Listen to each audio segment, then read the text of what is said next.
माननीय सांसद चिंता अनुराधा जी। Thank you, Chairperson, Madam. We all of us know that Indians faced a great economic crisis and huge of lives due to colonial rule of British and World War I. In 1921, to overcome the crisis, the Imperial Bank was established, but it was failed to fulfill its role. Dr. B.R. Ambedkar has made constant and unstoppable fight with British and won by making them realize the diminishing value of rupee and its effect in the angle of both common man and economy by exploring with a solution.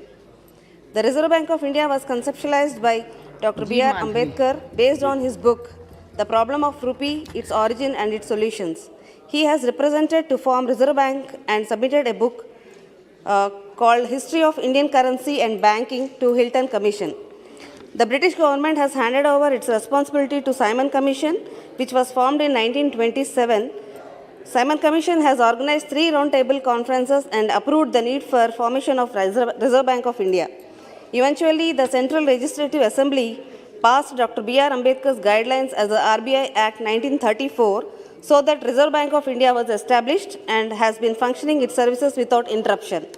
Subsequently, the Banking Regulation Act 1949 was legislation in India that regulates all banking firms, and RBI was nationalized. Through you, Chairperson Madam, we are requesting at least now onwards to make necessary arrangements immediately to print Dr. B.R. Ambedkar portrait on one of the Indian currency on any denomination on par with Father of Nation Mahatma Gandhi ji, which is delight for Indian civilians. Thank you, ma'am.